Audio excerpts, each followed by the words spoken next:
My name is Sereé, and today we are going to read Custard Queen and the Lost Trousers by Rachel Pegler, our guest author. It was a bright sunny day in Crumbletown. The sky as blue can be. Flags, bunting, and balloons hung up high along the main street. It was a picture of colorful delight. There was much excitement in the air. Many biscuits ran around the long, brightly dressed tables, placing on them the finest of everything Crumbletown had to offer. Cakes and buns, tiny sandwiches, tea and polka dot teapots, lemonade, candy floss, balloons, flowers, and lots of other delightful treats. They were all ready for the event of the year, the annual tea party and Golden Biscuits award ceremony, the BBEs.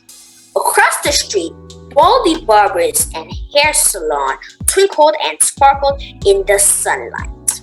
Garrett, hairdresser extraordinaire, had been up all night, scrubbing, cleaning, and polishing to make his beautiful salon extra specially welcome. And he wasn't done yet. Many biscuits sat waiting eagerly in his magnificent velvet chairs.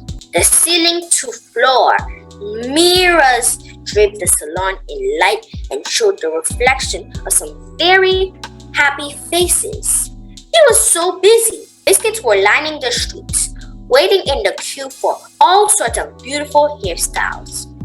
Chop, chop, snip, snip.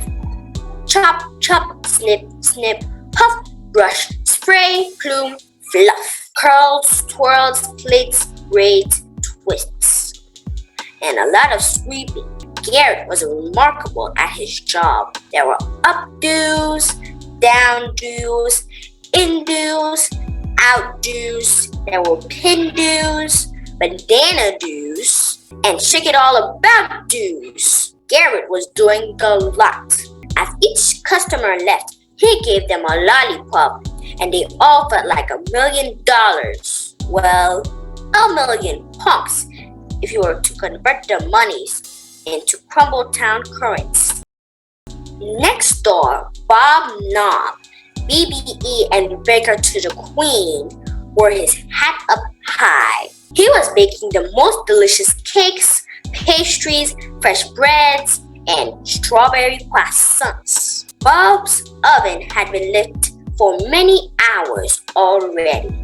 The scent of its giving wafted up into the air, giving a slight condensation to the polished gold award above. The award for the 4 in the Breadwinner 2020. Bob was awarded the prestigious award after a 6-week bake-off with some of the best biscuit bakers in the world. Dab Mary Biscuitberry came second, a very close runner-up. It was all on the television. Every Thursday evening at 7 p.m., the Biscuits were in TV heaven.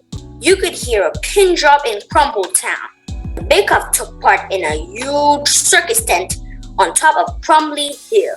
Bob, Mary, and the 12 other contestants gave all the fresh, tasty bakes to Crumbletown Primary School for 6 whole weeks. Crumbletown Primary also stepped up its PE lessons for 6 whole weeks. Joe Bisque, PE teacher and head of healthy eating, taught this right considering the amount of cake which had befallen them. He himself ran around the playground 4 extra times after munching down 3 cream buns in the staff room. Young Biscuits remembered this time well and peered in through the windows. The sweet smell was driving them crazy. Other Biscuits played in the street with ribbons and trumpets, practicing the special song and dance they had been learning. Bob was nearly ready to open his shop. "Whew," he said, for what a lot of baking he had done. 4 doors down, Florrie Biscuit and her busy bees were busy arranging flowers. They created beautiful hanging baskets, table decorations, hair accessories, buttonholes, and corsages. More importantly, though, they were making small flower posies for little biscuits. They were to hand these to the very special guests who would be arriving in the town. The smell of Florrie's florist was divine, and so was the sound as the bees buzzed around, popping flowers in vases. Florrie hummed sweet tunes. She grew all the flowers for her florist shop in her cottage garden about a mile away from Crumbletown. She also made honey there and looked after her menagerie of hummingbirds. She had quite a collection. The birds and the bees could always be seen hovering behind her in a ribbon-like trail as she cycled to and from work each day with her baskets full of flowers. What a day it was turning out to be!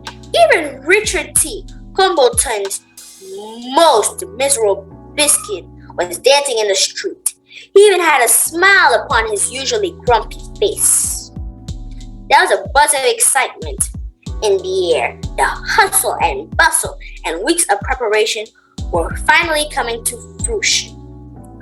Who was coming? I can hear you say. Who was coming? I hear you say. Well, today was the day that Custard Queen would arrive in her.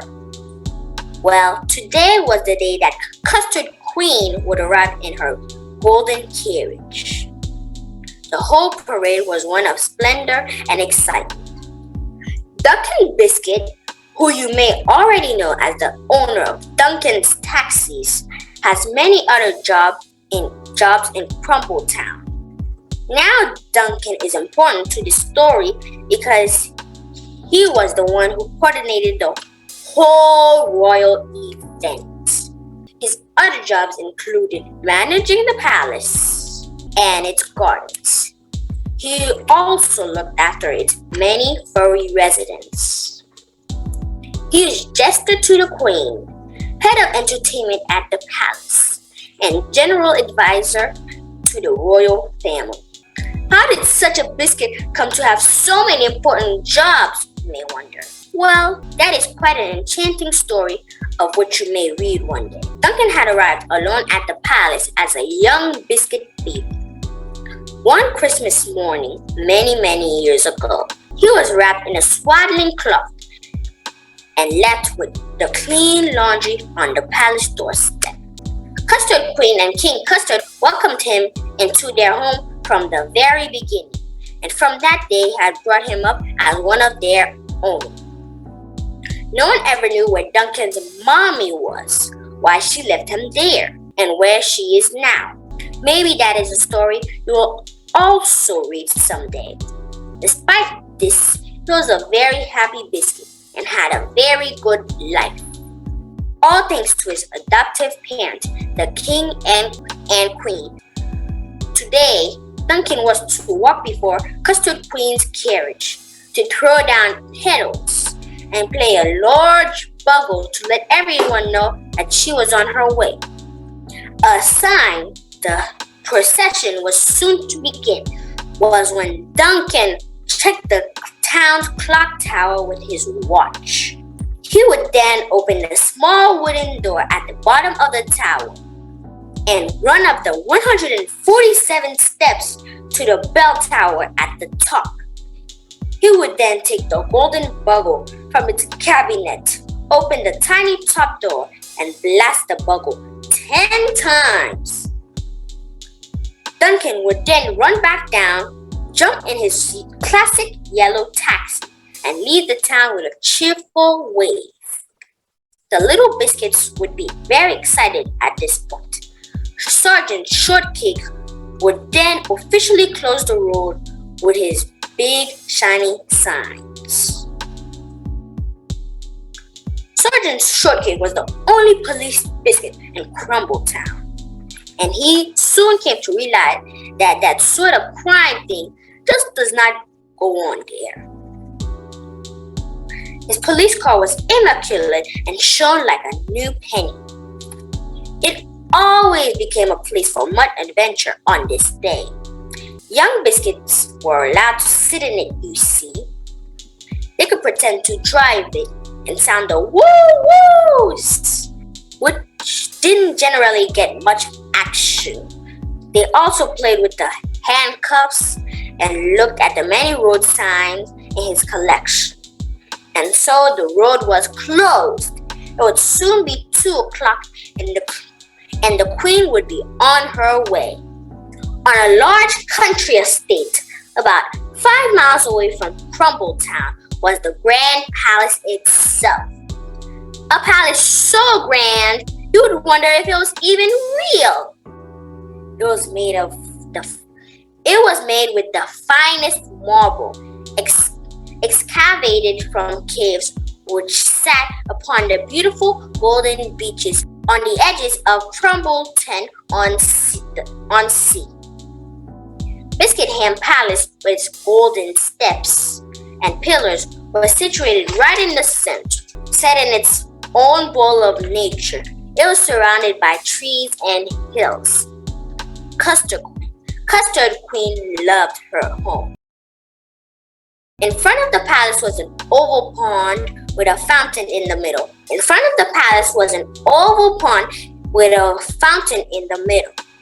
The pond was ringed by the statues of all the kings and queens which had gone before her.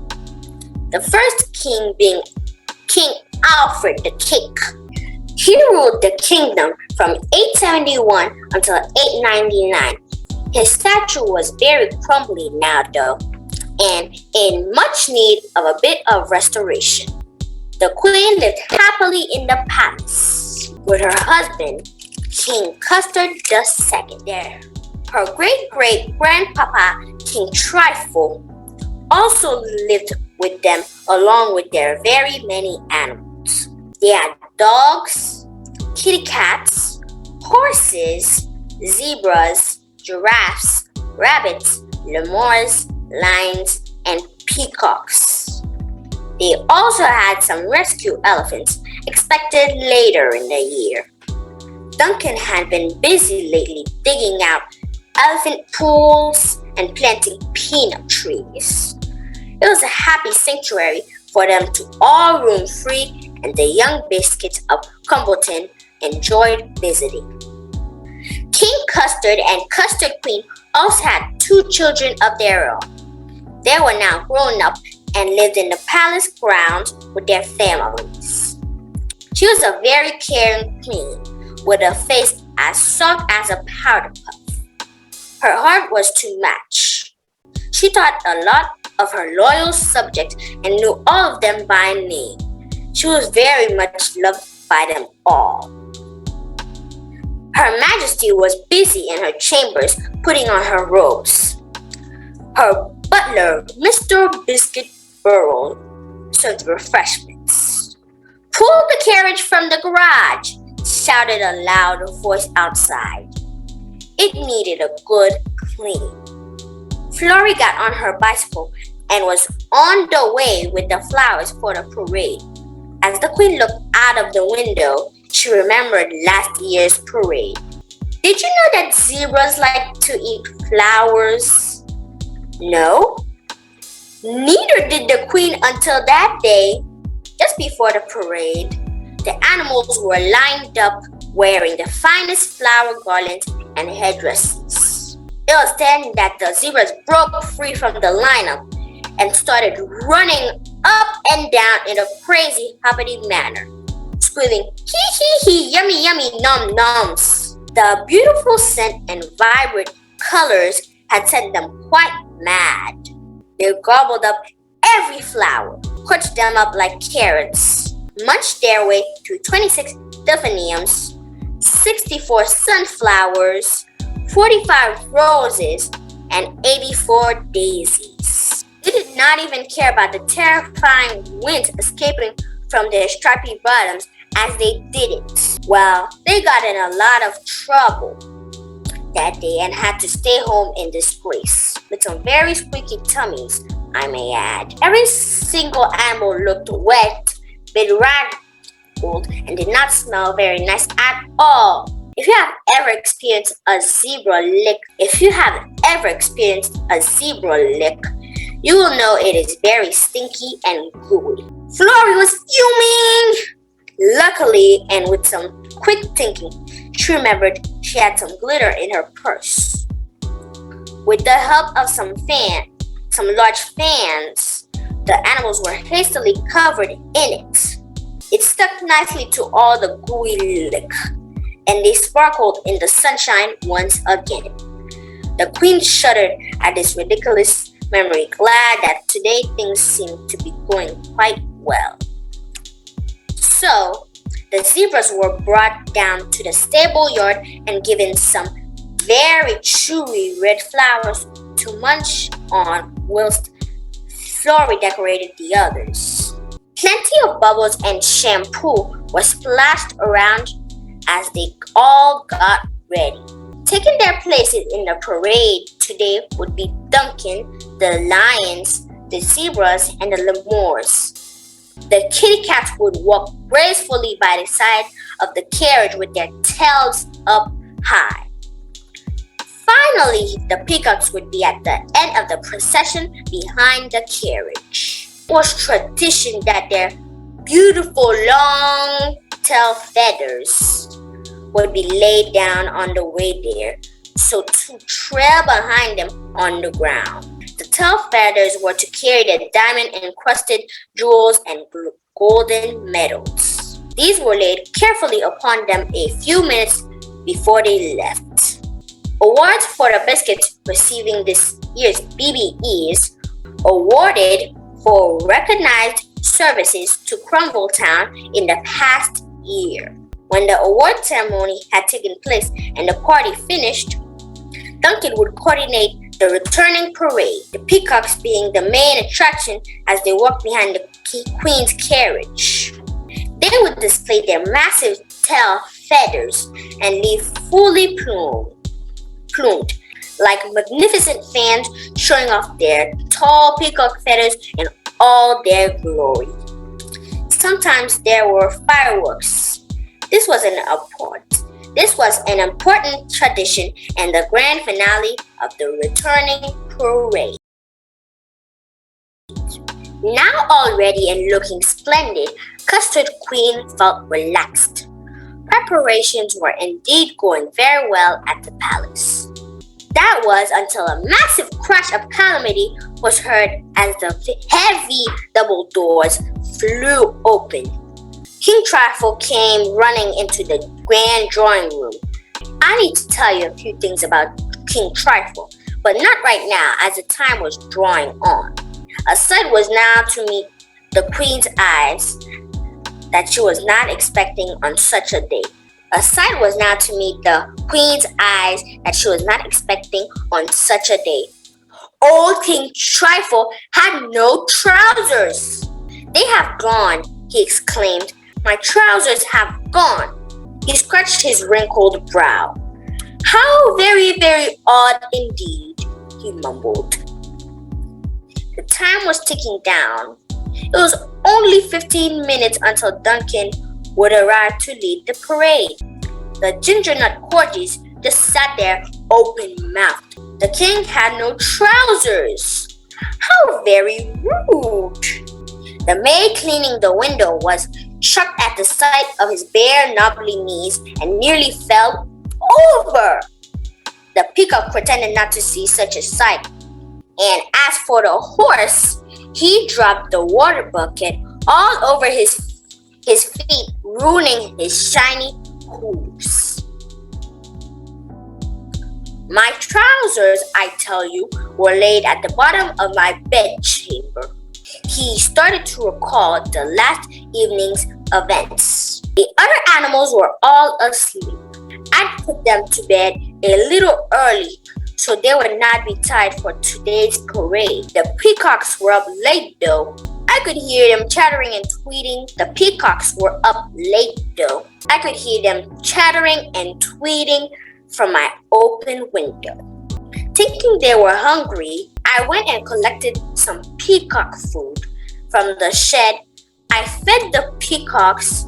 I came in, I took my trousers off and I laid them there at the bottom of my bed. I put them there myself, and now they are gone. Oh my cricky me, what a strange thing. Palace maids were frantically running about the palace searching for the missing trousers. They had to be the right ones, you see. One maid, Silly Lizzie, clasped her hands over her mouth in horror and ran off in the direction of the garden. Custard put her head on her forehead, dislodging her crown slightly. She slumped down into a magnificent biscuit throne, a throne so spectacular it was used in films. It was carved in the finest of woods with golden swirls and rubies. Many biscuit swords surrounded the throne. It was worth an extraordinary amount of money. She shook her head as she did many times at King Trifle.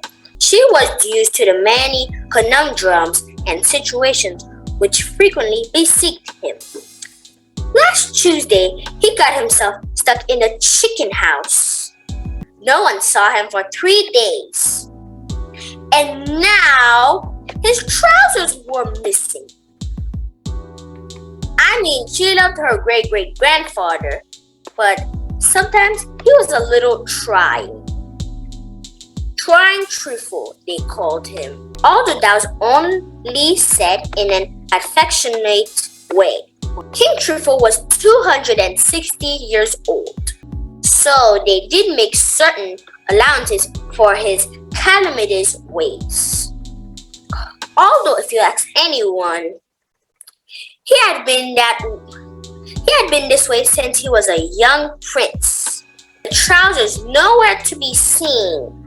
The queen simply said, "Well, this is a trifle inconvenient." She went on, "I have not been late for this occasion in an entire century. I cannot be late today because of a silly trouserless grandpa." The queen was right. There was no time now to be messing around. The animals would need to be back for tea time. Hungry procession animals were not something that should be experimented with, especially those bonkers zebras. The faint sound of the bugle got louder as Duncan Biscuit arrived in all his majestic glory. He had so many costumes for as many jobs, but this one was by far his favorite. On his days off, though, he simply wore nothing at all, and this is very acceptable if you are a biscuit. Not for kings, though. Oh no! Kings were most certainly not allowed to be all natural bear biscuits ever.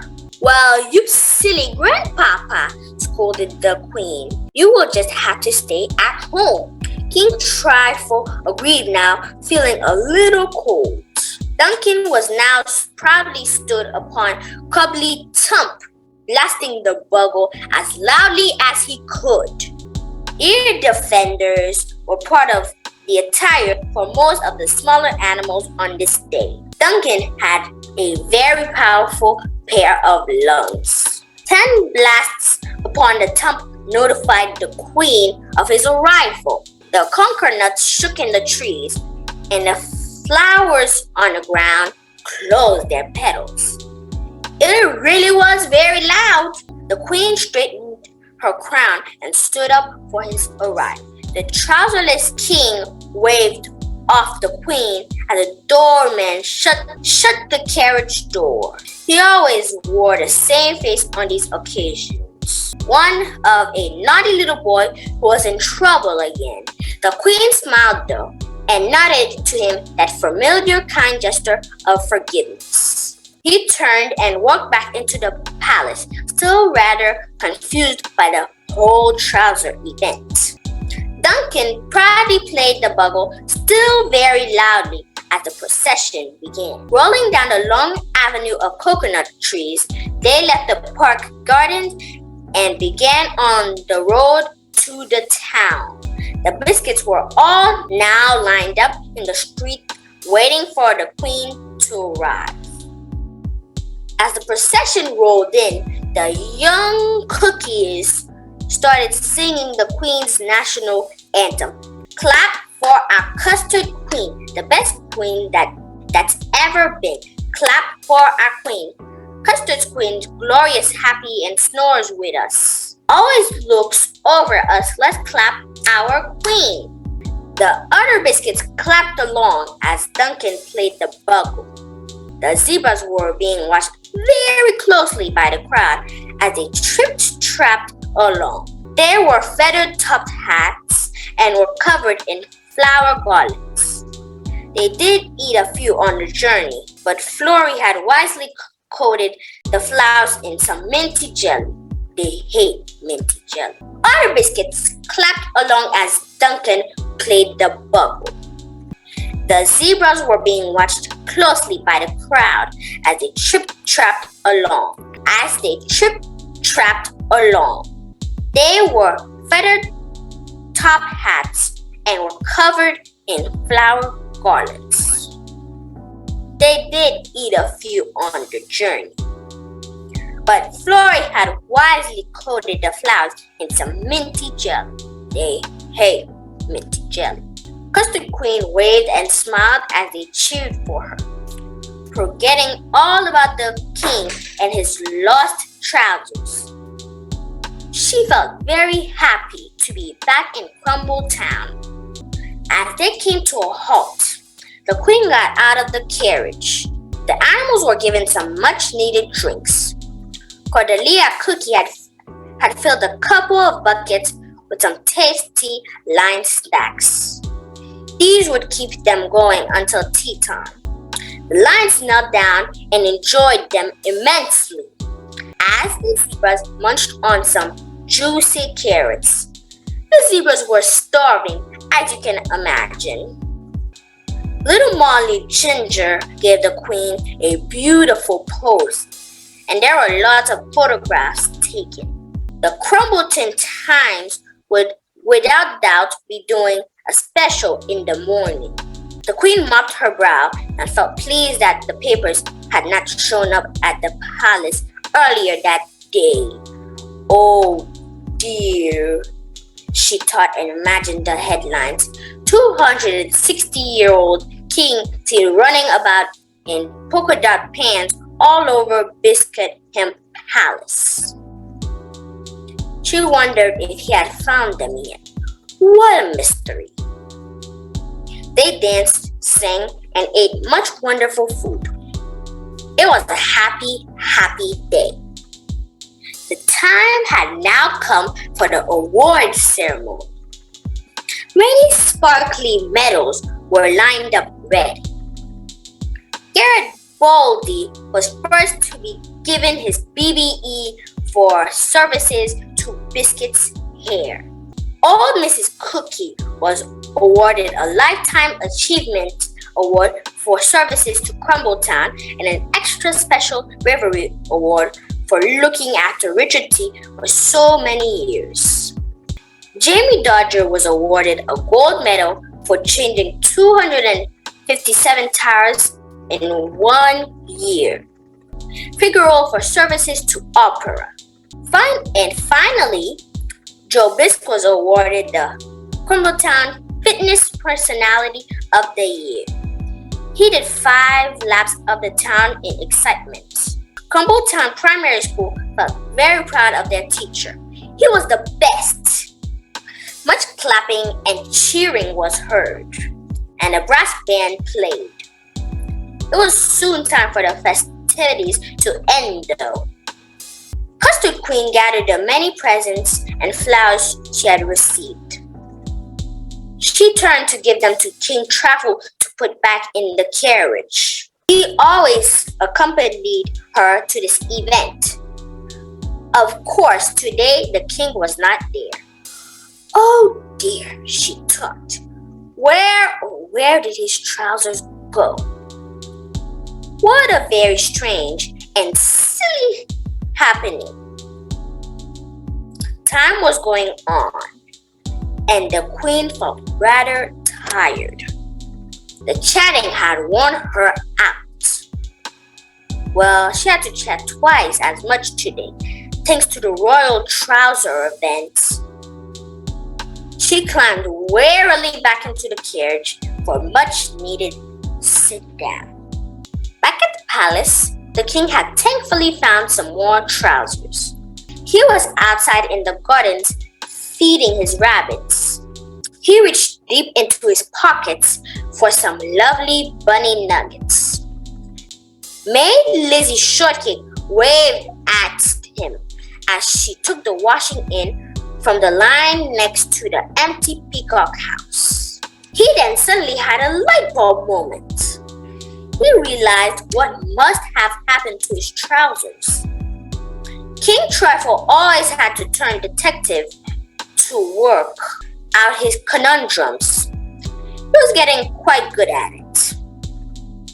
It was the same Lizzie Shortcake who had run in a panic from the drawing room that very morning. Silly Lizzie had taken his trousers from the bottom of his bedchamber by mistake, thinking they were for washing. She had been told off 1,000,000 times for not emptying pockets before putting things in the machine. It was like Aladdin's cave in that filter pocket. Humbletown washing machine repairs had a regular hotline from the palace. So she had done the laundry that morning and popped it on the line next to the Peacock house. The thing was, the trouser pockets were full of peacock food. Peacock food, which was now all warm and wet. Extra specially cooked peacock food. Tasty. King Trifle dropped the carrots and shouted, "Why those greedy peacocks?" Stepped back in the carriage. The queen waved at the Biscuits, who had relined the streets, followed by the zebras, the lions, the lemurs, and the magnificent peacocks. It would be a whole year before she returned. The end. Well done, that was brilliant. Thank you. Really good though, really, really good. Brilliant. I have a few questions for you, okay? Yep. What inspired you to write this book? I think that we were in lockdown at the time, and I've always had the Biscuits in my mind to write for a long time ago. Duncan Biscuit was the first biscuit I thought of a long, long time ago. And I just thought, well, I've got time now because we're not doing anything. Nobody's doing anything. We're all at home. So I started sketching them and drawing all of the characters. And then I started to write the book and illustrate it. Oh, wow. So Duncan was the first biscuit? Duncan Biscuit was the very first biscuit invented. And that was about 20 years ago. So it's been in my mind for a long time. So, I'm wondering, how did Duncan Biscuit become the first biscuit? I don't really know why he was the first one. He was the first biscuit, and then I drew him, and then all these other biscuits started popping up in my mind, and I started turning them all into little people, and then the biscuits were born, really. Oh, wow, okay. What was one of your favorite kid books? My favourite books when I was little were Roald Dahl books, I think. Have you read any Roald Dahl? Well, can you repeat that, please? Roald Dahl? Roald Dahl? Yeah, Roald Dahl. You know James and the Giant Peach? No, I do not. No? He's an English author. And he's got a lot of books, and they're really, really funny. The BFG. Have you heard of the BFG? No, I have not. No? Well, there's lots of them. You have a look. You Google Roald Dahl, and then you'll find a whole load of books that you will really love. And also, do you remember the Mr. Men? Have you heard of the Mr. Men? The Mr. Man? Yeah. Roger Hargreaves. That sounds like a... What is it about? The Mr. Men they're just little characters. There's lots and lots of them, and you can collect them. And there's also little misses as well, and they're a little bit like the Biscuits, in the same sort of style.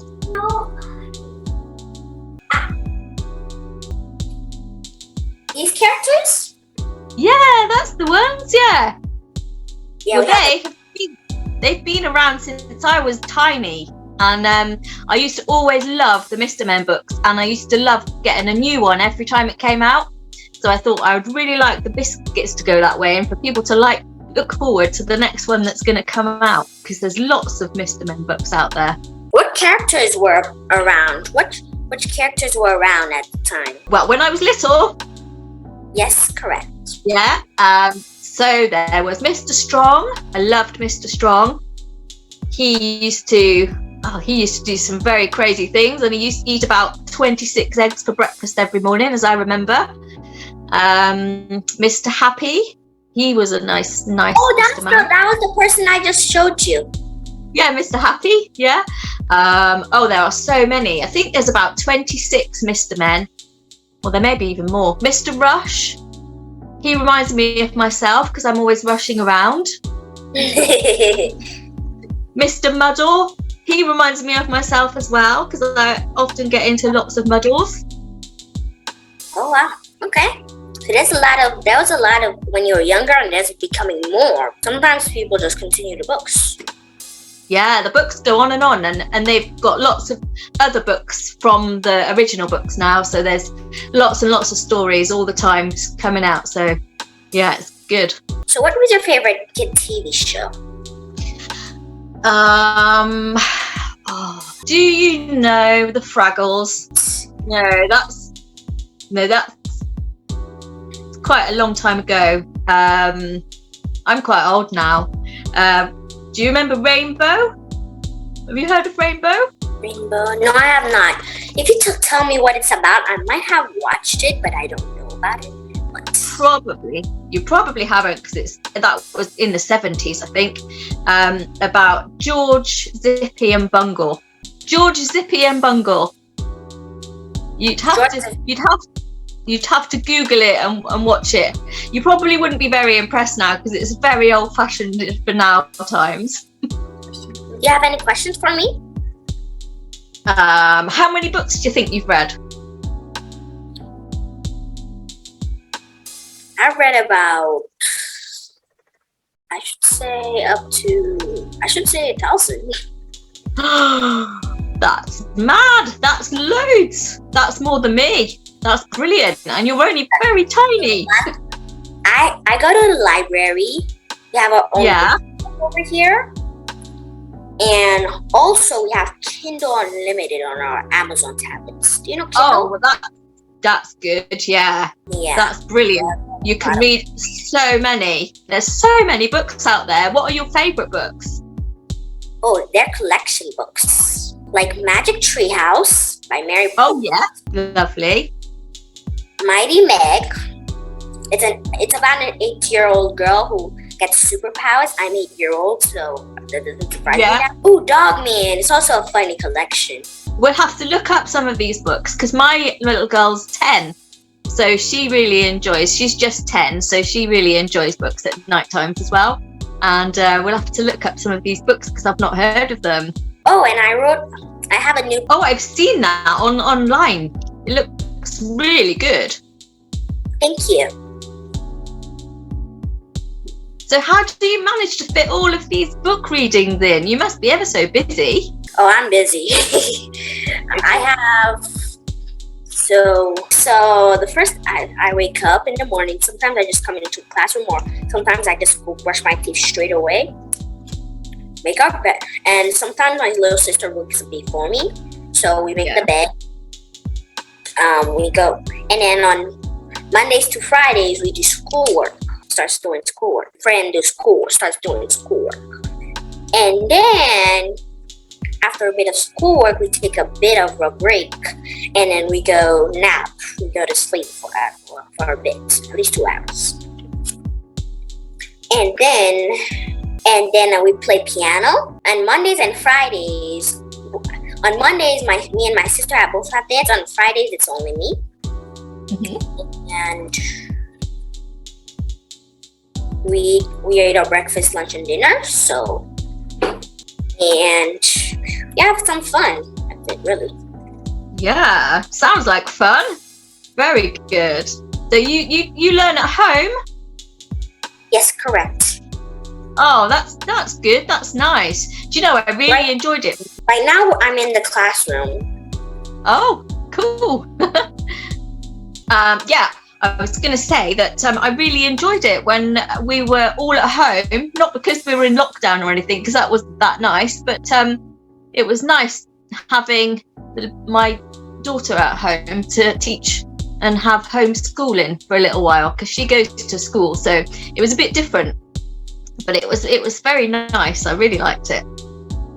I've been homeschooled since I was 2 years old, so. Oh, wow. Anything new. Yeah. Well, you've done very well to be able to read all these books. Thank you.